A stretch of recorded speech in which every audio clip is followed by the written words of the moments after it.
This episode of Where's My Money is brought to you by Enable Me. If you've got big money goals in 2026, you need the right support to make them happen. Chatting to the team at Enable Me, it's a great place to start. For more info on their financial coaching and strategic advice, head to enable.me. Welcome back to Where's My Money. This is the Ultimate Home Buyer's Guide, Episode 1.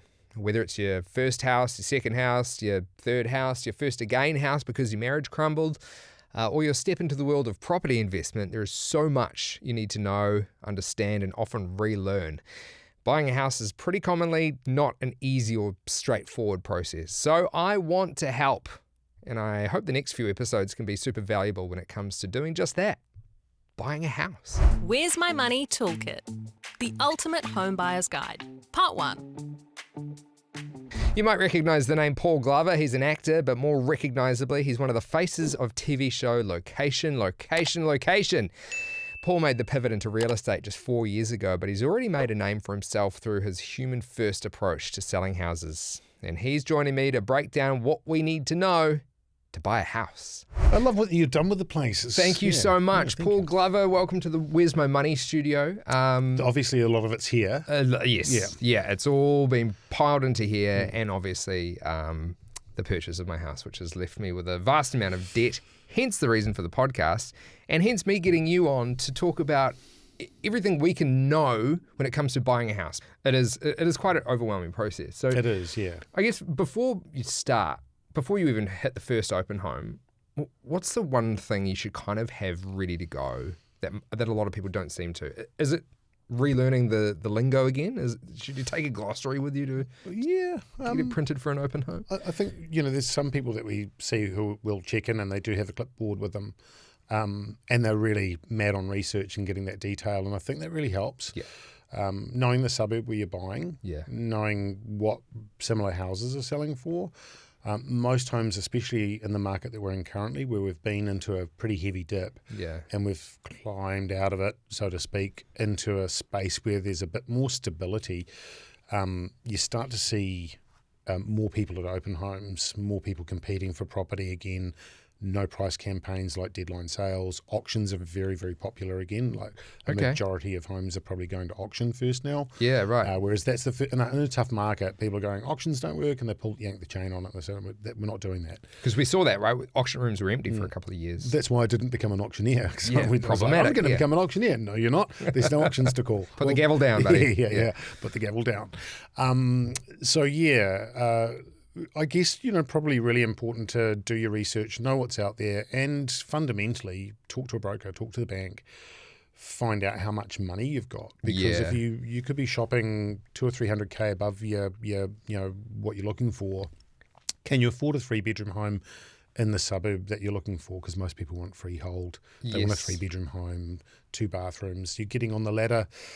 You've got to maybe shift the goalposts a little bit and maybe look outside of the area that you're looking in. So, getting your broker, getting your bank on board, understanding the money that you're dealing with, the legality and all of those other things sort of come post that. Yeah. Because then you're going to find the home. That's such a good point about managing expectations, Abe, because I think we're humans and we're emotionally driven creatures. And to start looking at houses, you start falling in love with certain features, and you can imagine yourself sitting in the bay window reading a book in the sun, and it's like, well, this house doesn't have bay windows, I'm sorry. Yeah. But you're right, knowing what you can afford is so critical. Yeah. Because you start to get used to the idea of what you can actually afford and not seeing yourself, if this is a home for you to live in, living in a life that you can't actually have just yet. Yeah. Maybe it's not this house. You might get lucky. The thing is that if you're willing to compromise on some things, you might be able to get more for your money. Yeah. A neighbouring suburb might be that change that you needed to actually get the house you wanted, right? Yeah, absolutely. And so when we were first looking for our first home, it was a very different landscape. We didn't have access to really great information, ChatGPT or AI, or even just before then, OneRoof and Trade Me and all those major players, and realestate.co.nz and all of these really great portals that give you excellent information about property, QV. So if you can do a whole ton of research. In fact, you can say to ChatGPT or AI, or Gemini or whatever, give me the background research on average prices and what do Yeah. I need to know about this, and this is the home I'm interested in, give me comparables. And you can do pretty much everything the agent can do. Everything the agent can do. You're out of a job, buddy. No, you're not out of a job. This is this is an intervention, isn't it? You're telling me I'm out of a job. I'm sorry, Thanks for you're having fired. me. Yeah. But you're right. You can now go to an open home fully armed with all the information about a house, seeing it's almost the last thing. Yeah. You do. Like you could get rid of a bunch of houses off your list based on all the information that's available, right? Yeah, most of us will buy with our heart, not with our pocket. So, I mean, budget will come into it, even for people that are getting on the ladder. But we always want to love what we buy. Yeah. And I think, sometimes I see this in open homes where they go, oh man, there's too many people here, and it's freaking them out because they see other people that are competition. Yes. Well, they may not be competition. No, there might be tire kickers. Yeah. There might be nosy neighbours. And ultimately, do you want to buy a home where there's no one at the open home, or do you want to buy a home where there's other people that love what you love? Yeah, that's such a good point. Yeah. When it comes to budget, you've brought it up a couple of times. A bank gives you a pre-approval and says this is what you can afford, and quite often a bank is probably they're going to push the limits and say, you can definitely afford this. Should that be your max, or should that be the target? Like I think I was definitely guilty of it when we found out what we could afford. That was all of a sudden what we were shooting for, to buy the best house we possibly could. Is that a bit of a trap, do you think? I think it really comes down to serviceability. Yeah. So, I mean, any bank or, they'll go, hey, look, if you can service this, we'll give you that. You've got to really factor into your ability to service. Yeah. You've got insurances to pay, you've got, premiums to pay, you've got your car insurance, your health insurance, your liabilities, and all of those sorts of things that don't factor into the mortgage. Yes. So you've got to factor in those things as well. It's really important to know what your outgoings are and what you can actually, if you've done a really good budget, what your spending is, and let that sort of give you a guide on what you could borrow. And then if you see something you absolutely love and you've got to own it, what does that look like for you in terms of what you're going to give up to make that happen? What's the sacrifice? Yeah, I think I was probably also guilty of not being completely honest with myself about serviceability. And you go, oh, it'll be fine. But at the end of the day, that is a hard and fast payment every month that comes out. You can't muck with that. Yeah. If you're not willing to sacrifice other things. And we got close to the line at one point. I think we all do, though. That's the thing. It is a heart purchase, so that heart's always going to say, dig into the pocket a bit deeper. Yeah. I did.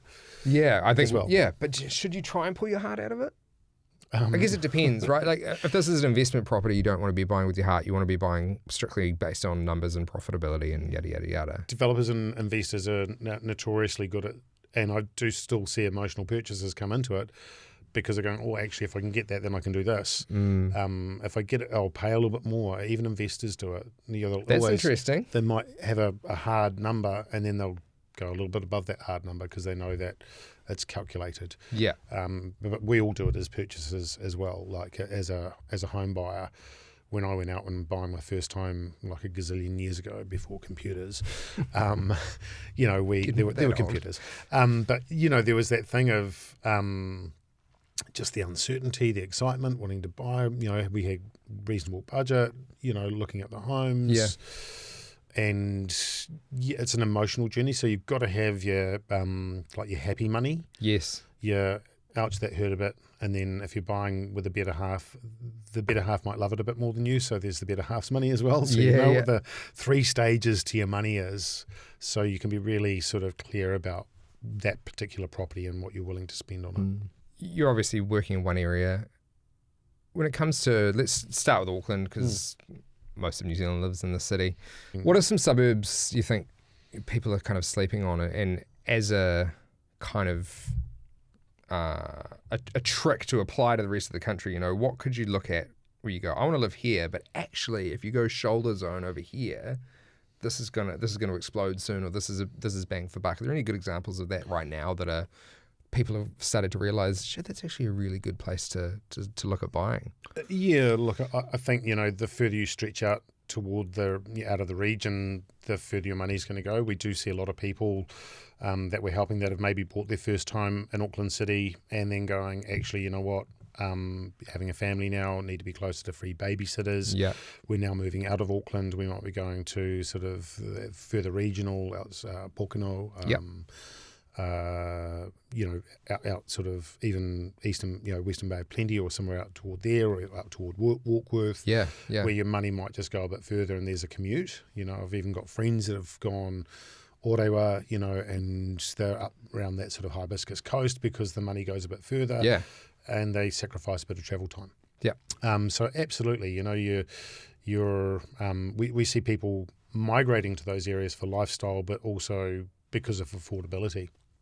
And that's another really important thing. Like when you're setting that ring around what you want to buy, and you go, well, actually, if I spent 30 minutes in the car, where could I live? Yeah. What could I buy? Can I stomach that? Yeah. Is that an okay sacrifice? Do you help? I know you typically work for the vendor, but do you help other buyers kind of consider that sometimes? Yeah. Look, as an agent, we do have a fiduciary obligation to the owner, with the vendor. Yeah. And we're there to work for them and get the very best for them. Sometimes that conversation might be that we're having a conversation with a buyer that is the best buyer for that particular home, and the vendor knows that, and so we work as a conduit to try and bring that together for them. We're still working, and we make this very clear to the buyers. We're working with the best interests of the vendor.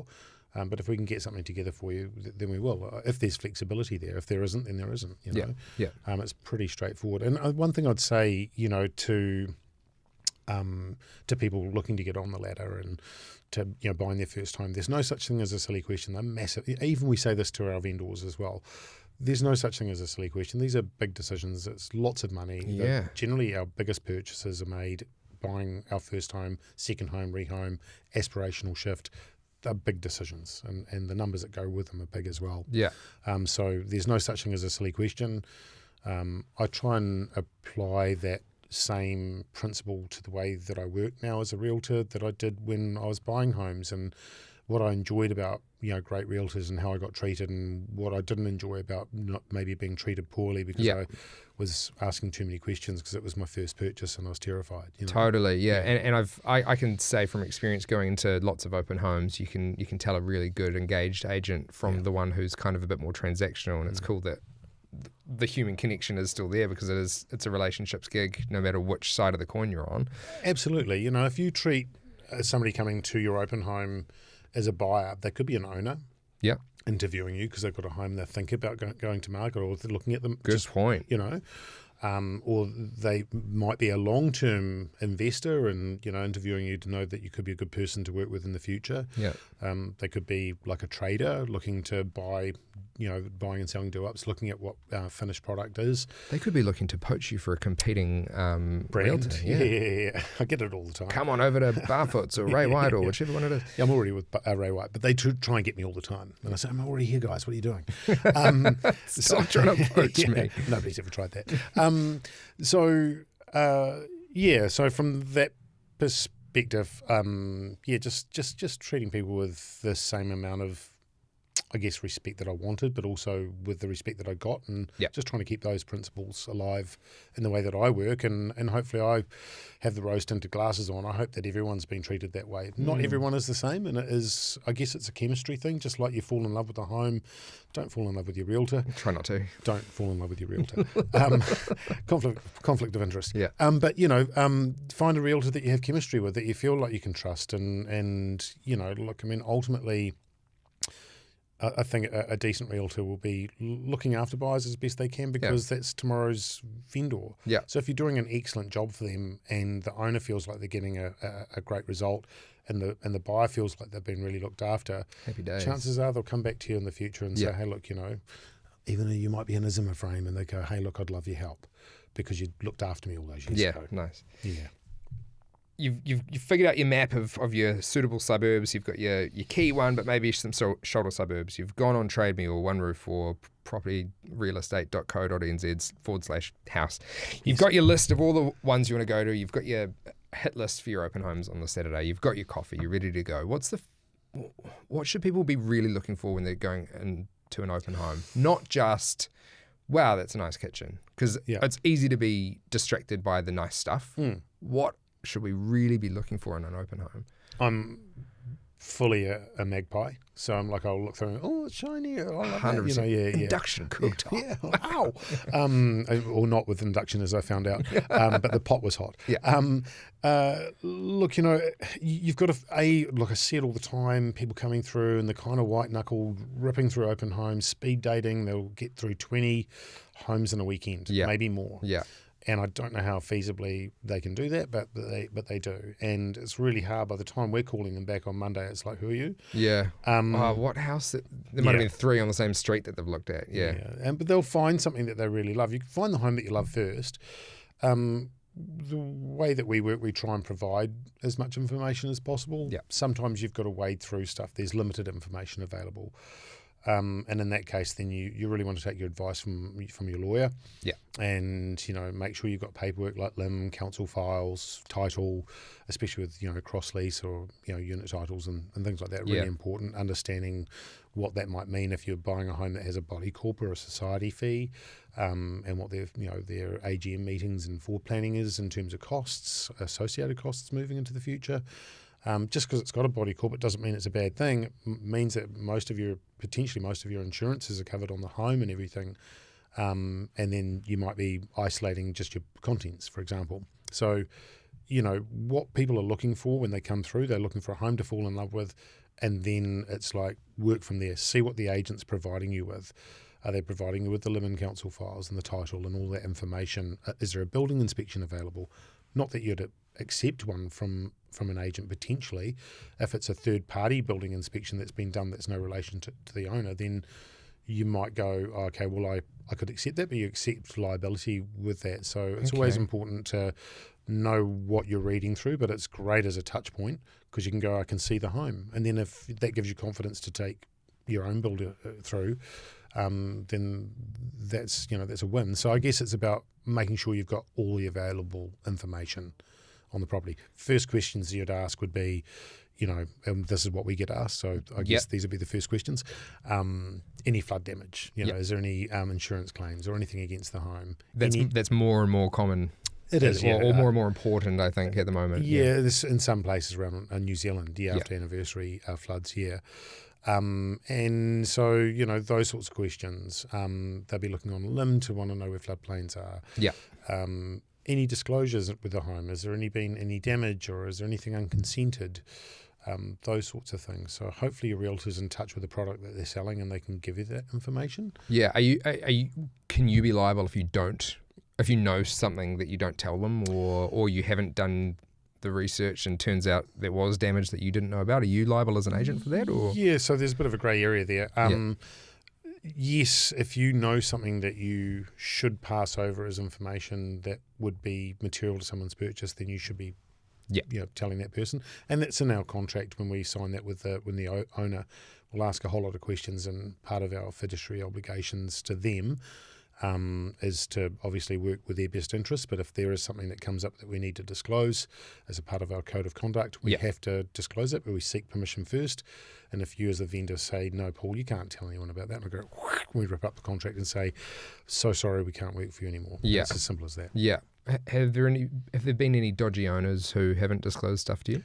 No, but I mean, in that regard, sometimes an owner lives in a home for such a long time, 30, 40 years. They might not know about something. Or you've just forgotten, that was, there was one where there was a foundation, I didn't know, it was one of my first listings and somebody pointed it out. And so we went back to the owners and said, hey, look, we've got this problem. And they went, okay, cool, what do we do? And so we got some foundation specialists in and we got it remediated and we sold the home. Yeah. Giving best advice to your owners. Yeah. Giving best advice to your buyers. Nothing's insurmountable. It's just communication, right? Yeah, 100%. Yeah. But you're going to feel a lot more comfortable if you go through something where you understand what it is that you're buying. And if there was an issue, then you can work through it. Most of these things can be solved as long as you're front-footing it. You've mentioned a lot of documents there. Your title, particularly when it's cross-lease, very important to understand what that all means. There's some tricky, pretty old-school language in there. Yeah, there is. Lawyers can help you out with that, right? Shakespearean. Yeah, it does feel like that. At an open home, can I pull that out if I've got a copy of it and get you to kind of explain it? is that kind of your job at that point, or should I take that to my lawyer? Is it Generally, the agent will know what they know about the property. Yeah. They will pass over the information like limb, council files, title, not always, but in hopefully in a lot of cases you'll get that information, especially for first-time buyers. It makes life a lot easier. 100%. Because then you can wade through that.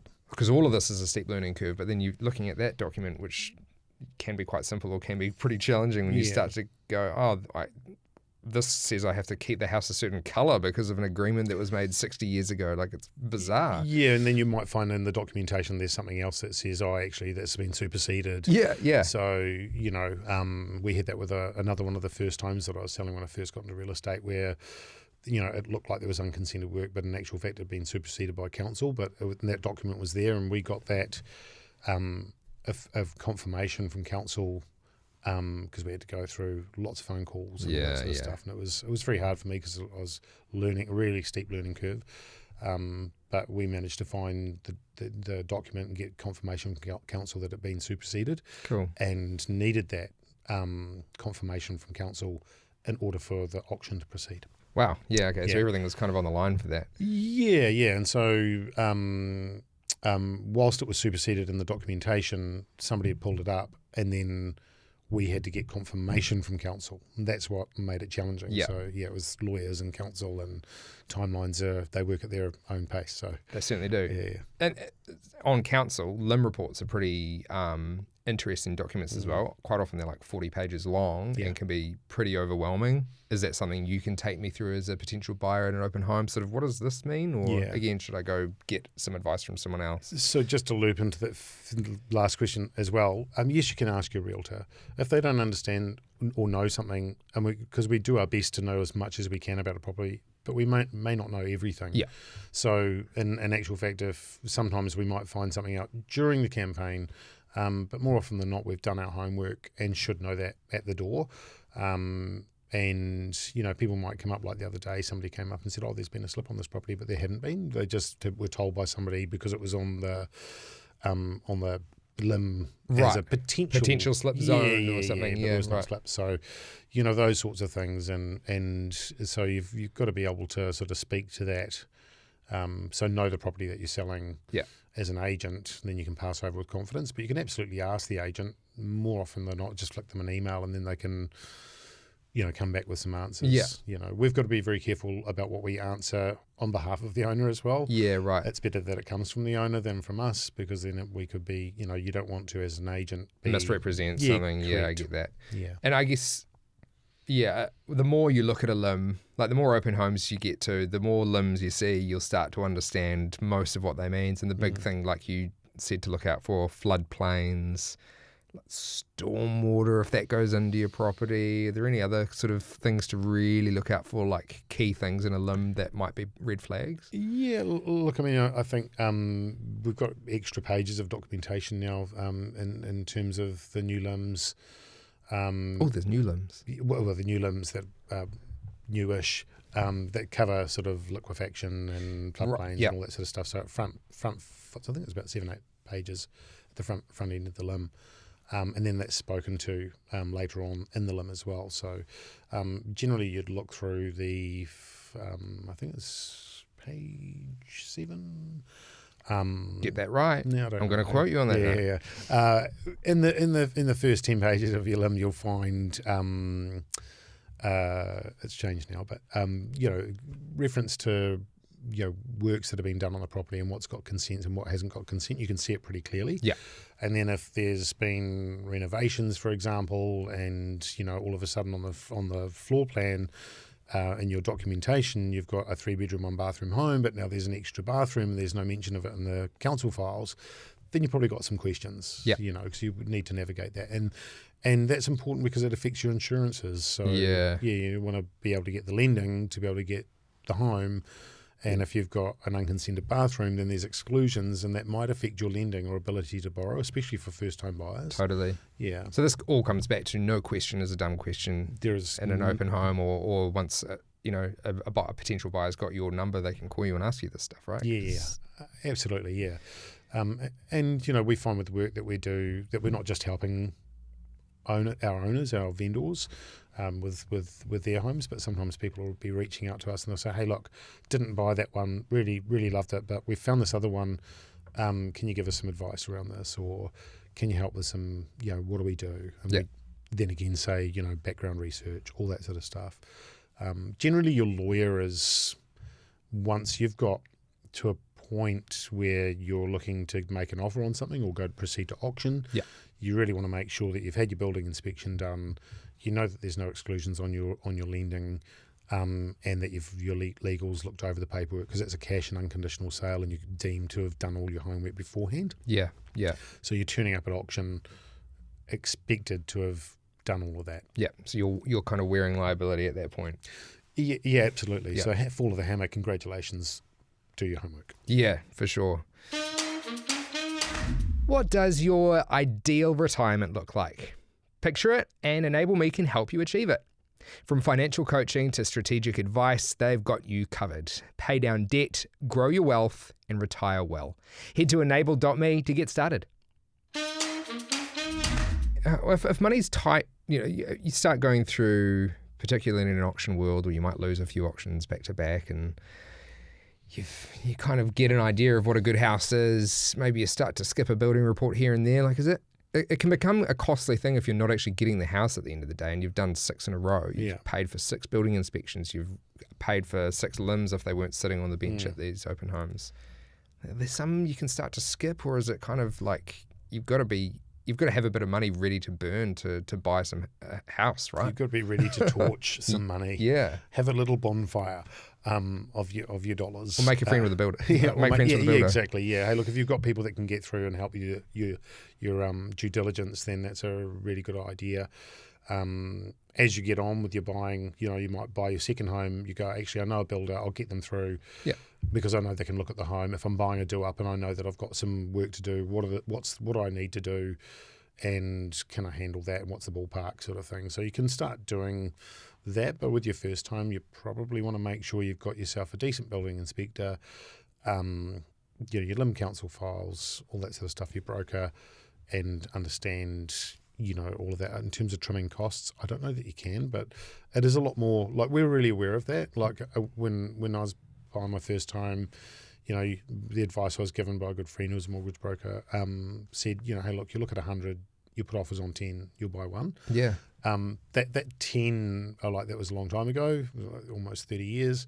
Those 10 homes now for a buyer today is, you could be torching 15K. 100%. If you were looking at 10 homes to put offers on, you know what I mean? And even if you're getting a cash contribution on your first mortgage from the bank, it's likely not going to cover all of that, eh? Yeah, so there's a bit of fatiguing that goes on. Yeah. But there's other ways of buying. Some buyers prefer like a deadline sale, for example. Yeah. I personally go, you're putting a blindfold on, you've got no idea what the numbers are, and you're hoping to win a property where there's no price. It's tricky. Yeah, so then you're looking for a price, and that might be your easiest way. So then you can get your offer accepted and then do your due diligence as a part of that offer. Yeah. And gives you some safety, I guess. Yeah. But so if a conditional offer based on building. And the same with your deadline sale, you can load it with your conditions because it's not an auction. The auction is very different. Yeah.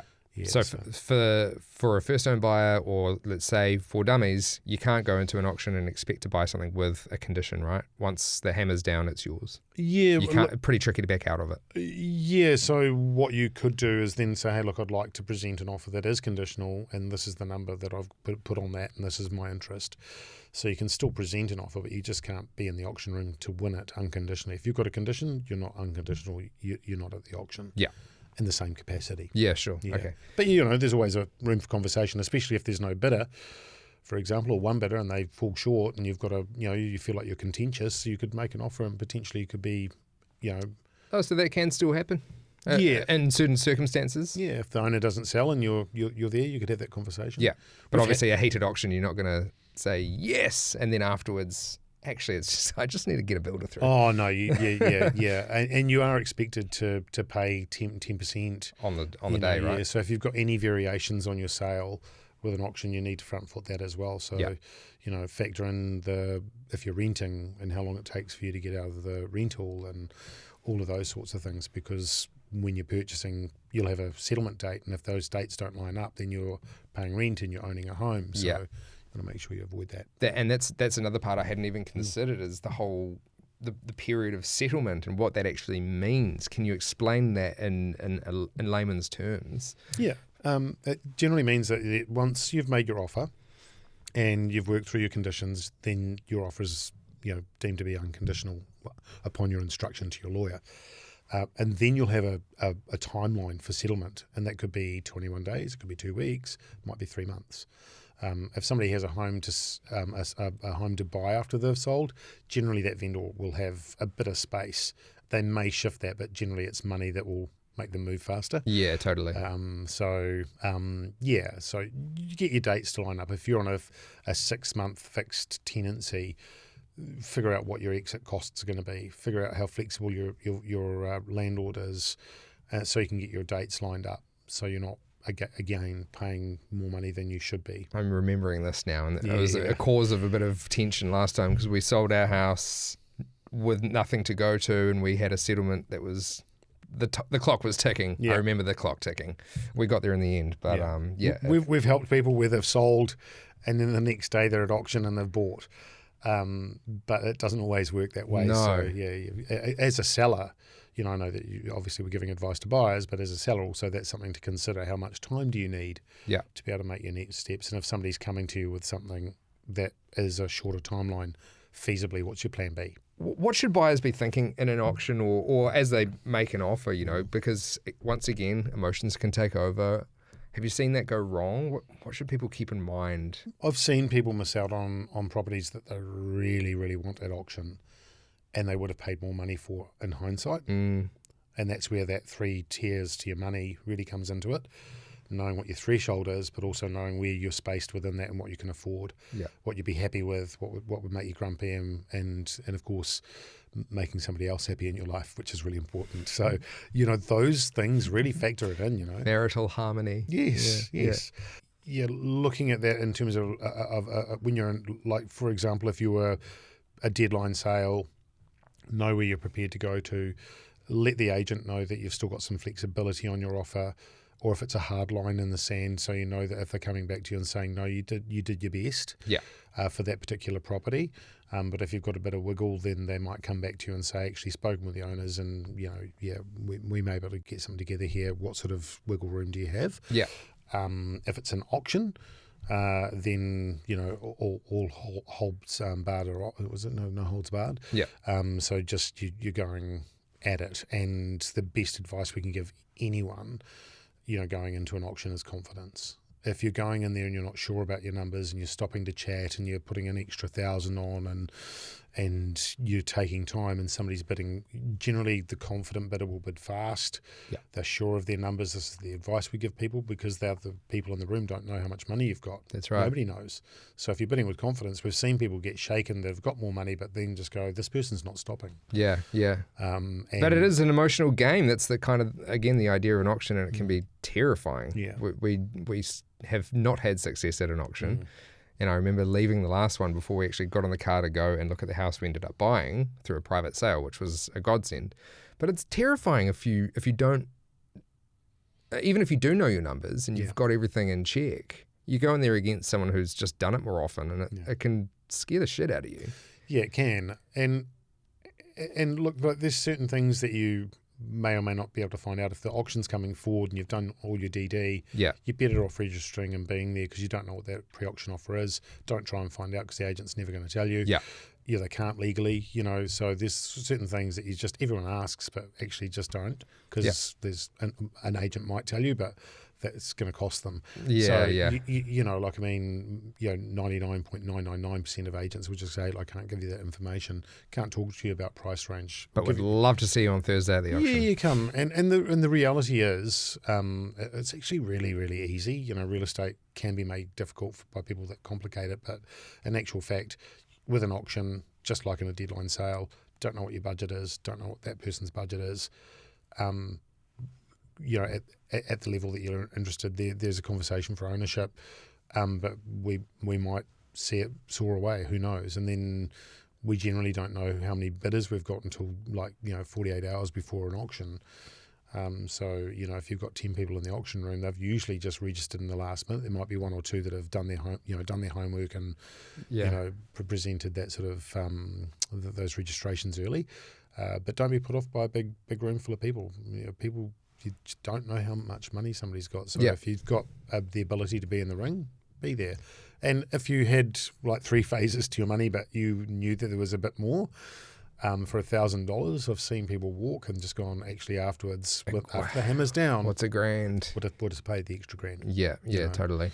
You mentioned not being able to tell another potential buyer what the pre-auction offer is if that happens, or the reserve. Yeah. In an open home situation, when people are sort of asking you, well, what's this place going for? What can you tell them? Can you tell them? No idea. Yeah. The reality is the market decides, I know. Yeah, but I mean, I could say there was a home that we sold historically and at a CV of $1,225,000, and we thought, well, if it sells for around that, it'll be really good. People are going, oh, well, I wouldn't pay more than the CV. And it's like, okay, well, if you're going to pay the CV, that's pretty good. And some people thought it was worth less, and we're going, well, we don't know who's going to turn up at the auction. Yeah, you can't control that. No. Yeah. When we bought our last place, it was just getting mobbed. It was flooded with people. We thought we were going to go to the auction and be, surrounded by other bidders. We were the only ones. Really? Yeah, it was. Yeah. That's interesting then, because you'd assume that that's a good read of the market. If a house is busy, there's interest in it. But it doesn't always translate to people turning up to bid. No. It turned out the home that we bought had a little bit of like a producer statement, but by today's standards, it wouldn't really wash. But back, 10 years ago, it did. Yeah. And we were like, oh, okay, we can live with that. Now we know that we can't, but we're remediating all of that anyway with renovation. So, that could be it was a problem for some people with their lending. So then we turned up, and actually we're the only ones there to bid. Fantastic situation. Yeah, we still paid massive relief. Like, we don't have to compete with anyone. Yeah, we still paid more than what we wanted to, but and that was it. I had a number, and then I had my sort of I'm not going to go over that, and then I did. So that's why it's kind of like speaking from experience. When we give people advice, and that thing of, an agent then gives you a number, and you go, "There's no way I'm paying that. I've told you that the home's going to sell for one." So, for example, this home sold for $1,450. Didn't know it was going to sell for $1,450. Had a CV of $1,225 in the middle of a flat market. And wow, I've just clicked onto those numbers. That's crazy. Yeah, and then told that we're not going to spend any more than this number, this number on that house, and so we're going, okay, right. Well, if we're getting around those numbers, it'll be really good. But we couldn't say to you, if you come up to me and said, hey, look, I've got 1.2 million, I forget about it. Somebody else has already said 1,225. And we've seen it go the other way as well, where people are giving us numbers and then actually they don't equate at auction, and it doesn't stack up, and you're not in alignment with where the feedback's been. Yeah. And if I've told you that, hey, it's going to sell for this, and you go, okay, I actually flagged that, I'll go and look at something else. When you could have been in to win it. Yeah, and then it sells for a price that you would have paid. Yeah. You look like a turkey. Yeah, schmuck the agent. Yeah. It's told you all the wrong stuff. So we try to get out of the way of that. And enable the market, because the market's going to decide, especially at an auction and with a deadline sale. It's just a bit more less risk on buyer with a deadline. It's good to understand why, because I think we were getting quite pissed off with it by the end of it. So what do you reckon this is going to go for? Well, I'm going to let the market decide. It's like, stop saying that, but it is entirely true. Like, there's so many factors that come into play there. Yeah. You don't know what everyone else has to spend. No. You don't know what their conditions are. Yeah. Yada, yada, yada. Focus on your game, and try to figure out what you want out of the house and if you want to stretch to afford it. 100%. And it will come together for you. Yeah. Something will stick. You'll if you've got that strategy and you apply it, something will stick. Yeah, totally. All right, so after you've bought, congratulations, the hammer went down, or the envelope that got slid across the table at a deadline blindfold sale. Champagne. Yeah. It was accepted. What's the first shit moment most new owners have? How do you soften that landing? Like, what's the sort of big realization where they go, ooh? Stop scrolling. Right. And I was guilty of it. And straight back on the portals, having a look to see what else is happening. Yeah, and it's really hard to disconnect because you spend so much of your time chasing. Oh, it's all consuming, eh? It's so weird. Again, it's like you have to relearn the lingo, you have to get in touch with a lawyer again, but how much time do you spend looking at listings? It is all consuming. Yeah. I remember the relief of deleting the Trade Me favourite when we finally got into a house. I was like, I've got my nights back. Yeah. I kept looking. Yeah. Yeah, it was terrifying. But so why do you say to stop scrolling? Well, in fear of finding something that could have been a better deal? Yeah, and then you find the home that you really love, or, you just be really certain about what you're buying and then move forward. And look, you'll be there for a little while. Most of us are living in our homes, but, it's anywhere from sort of, short term 3 years, but generally 5 to 7 to 10. Yeah. And then we're migrating a lot. I'm probably looking at 20 with the value of mine at the moment. I'll be stuck in it forever. Well, maybe not, but even with some of the people that bought in 2021, we're starting to see a bit more of a softening. So if you're out there and you had bought in the peak, things will equalise, and that journey may not be as arduous as you sort of think. It's I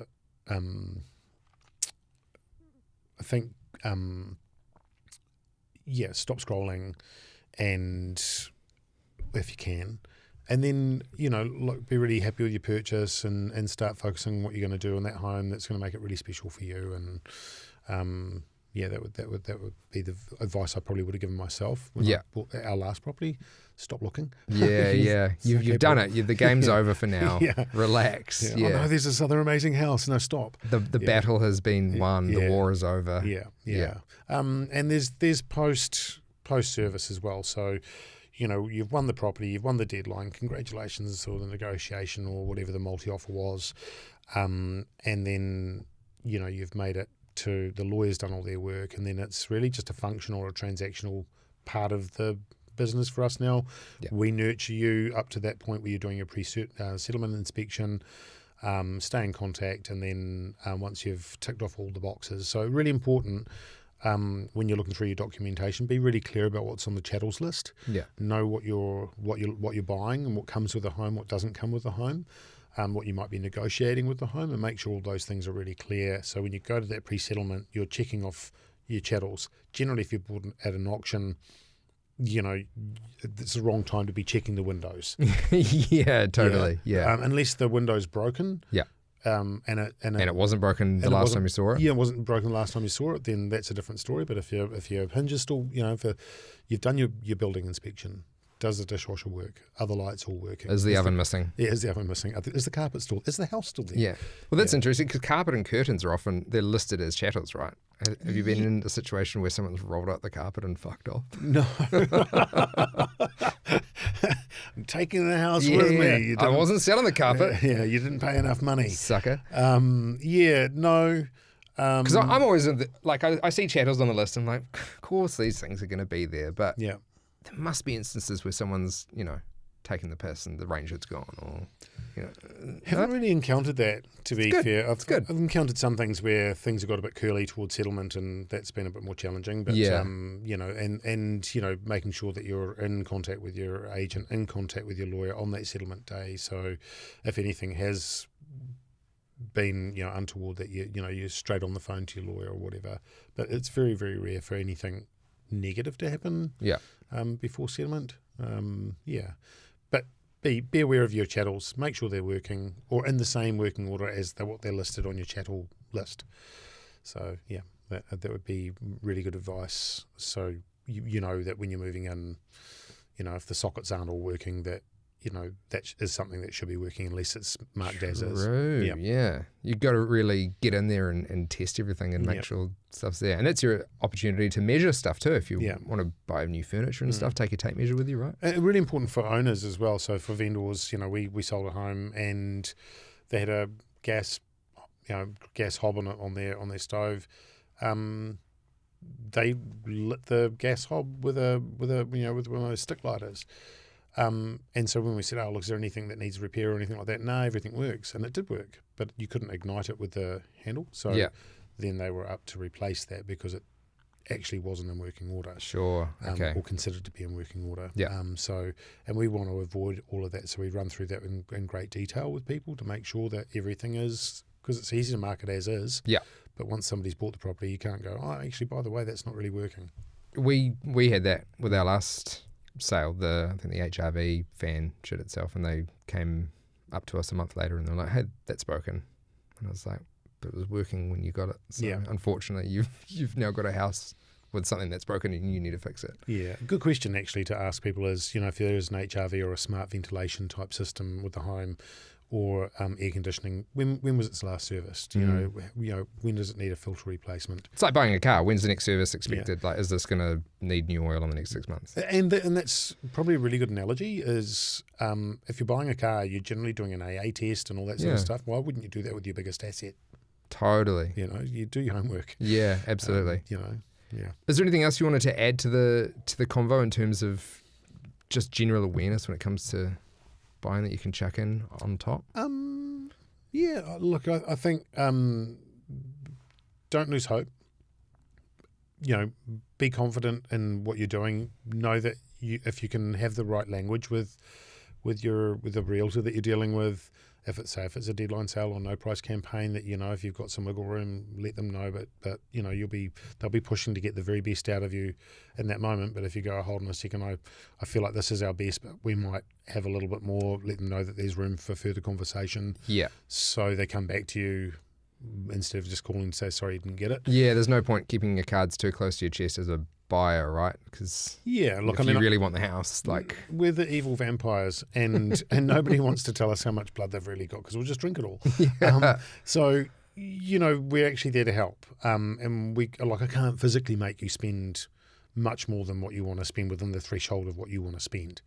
So if you've got that as a ballpark and you've got a little bit extra, but that's the money you don't want to spend, then talk about the money you can spend. Yeah. Because that'll help the agent be really clear about what they can advise you on, what they've got in their stock listing coming up, so if their inventory, and we can actually direct you to the right homes. I've got a great 3-beddy coming up next week around the corner. I'd love for you to come and check it out. It might be more in your price range. Yeah, 100%. And if you feel like you're being optimistic with the property, do your homework. If an agent's quoting numbers, do your homework. Don't rely on the numbers that you've been given.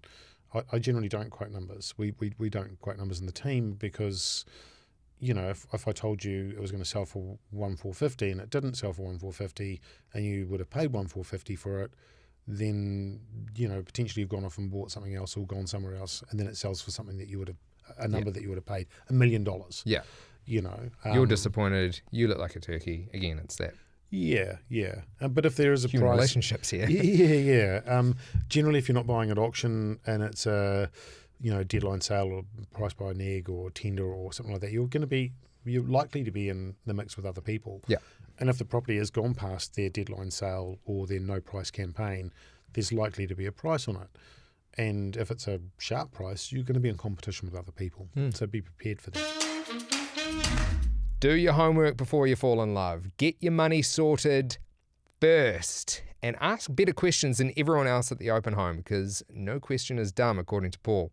Buying a house can feel chaotic, it's competitive, and it can be expensive. And it can also mess with your head if you let it. But it's also a process, and when you understand the process, you can be in control. Over the next few episodes of this Ultimate Home Buyer's Guide, we're going step by step. And in the next step, I'm going all in on something that Paul touched on. It's the stress of the auction. And I'm going to get the real info on how to nail it. From a real auctioneer. We got a live one. Until then, I'll keep asking the question, where's my money? This episode of Where's My Money was brought to you by Enable Me. Make 2026 the year you stress less about money with Enable Me's financial coaching and strategic advice. Pay down debt, grow wealth, retire well. For more information, head to enable.me today.